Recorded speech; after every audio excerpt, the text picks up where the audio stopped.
eh, zamannya kita berladang, kita merasa sangat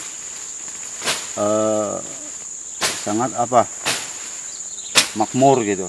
Makmur dalam arti segala suatu kebutuhan dalam hidup kami sangat mencukupi. Dalam arti segala beras, ikan, sayur. Berladang merupakan sumber penghidupan dan identitas kultural masyarakat tradisional Dayak di Kalimantan Tengah. Ketika tradisi ini terhenti, kemandirian pangan menjadi terganggu. Tradisi berladang atau yang dalam bahasa Dayak Ngaju disebut bermalan, kini terhenti lantaran kebijakan larangan membakar.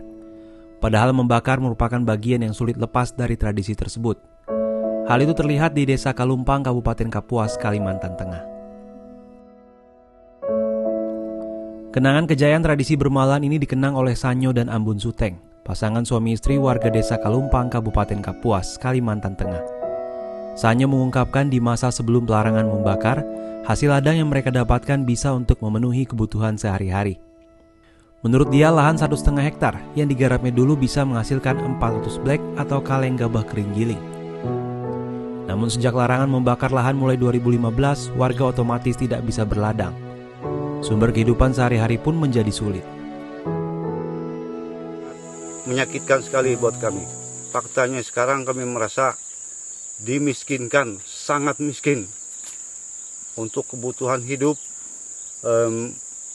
menindaklanjut pendidikan anak, itu sangat mahal sekali bagi kami sekarang. Tidak mudah.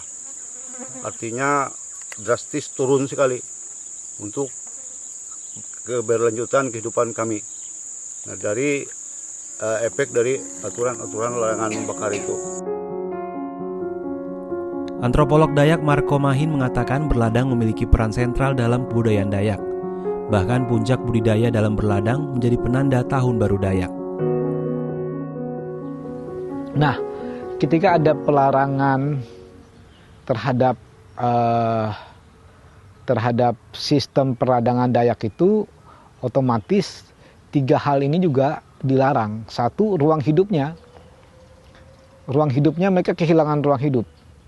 2, mereka kehilangan sumber pangan. 3, mereka kehilangan sarana untuk membangun budaya mereka. Ada banyak budaya yang lahir dari tradisi perladangan ini. Peran sentral berladang bagi masyarakat Dayak tak bisa dilepaskan dari sejarah panjang dan asal-usul leluhur mereka hingga tiba di Kalimantan. Sistem perladangan masyarakat Dayak pada prinsipnya meniru sistem hutan, dimulai dengan membuka sepetak tanah di hutan, membersihkan dan menanaminya untuk periode 1 atau 2 tahun. Setelah hasil berkurang karena unsur hara menipis, ladang itu ditinggalkan hingga menjadi hutan kembali dan baru dibuka setelah periode waktu tertentu. Beberapa studi terbaru menunjukkan perladangan gilir balik ini bisa lebih ramah lingkungan dibandingkan pertanian intensif lain. Sosiolog Dayak dari Universitas Palangkaraya Sidik Usop mengatakan, dalam berladang terlihat jelas hubungan yang merupakan bukti kedekatan masyarakat Dayak dengan alam dan lingkungan, sehingga tidak ada alasan menyalahkan peladang atas rangkaian kebakaran hutan maupun lahan di Kalimantan. Sistem pembakaran, mereka tidak membakar bagian sampai dengan ke bawah, tapi di bagian atasnya yang dibakar mereka. Maka di ladang mereka itu banyak ada tunggul-tunggul gitu ya. Itu. Nah, itu maksudnya kenapa mereka tidak memotong di bagian bawah? Itu maksudnya supaya tanaman hutan itu, kayu itu tumbuh kembali. Dengan cepat akan tumbuh kembali. Jadi memberakan artinya menghutankan kembali gitu ya.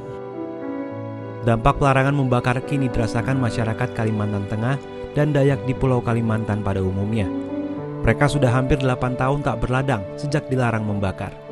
Akibatnya semua bahan makanan harus dibeli. Mereka bahkan harus berutang untuk mendapatkan beras, membeli sayur dari tukang sayur yang lewat di depan rumah. Mereka tak lagi mengumpulkan sayuran di ladang seperti leluhur mereka.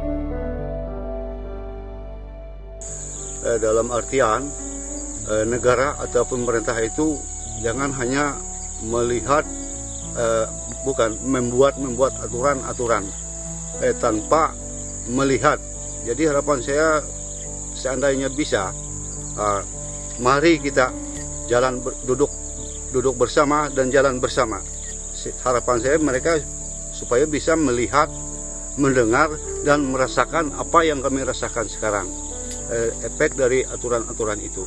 Supaya bisa merasakan, melihat, mendengar itu maksud saya agar mereka benar-benar secara hati nurani, secara manusiawi merasakan penderitaan, kemiskinan yang kami rasakan.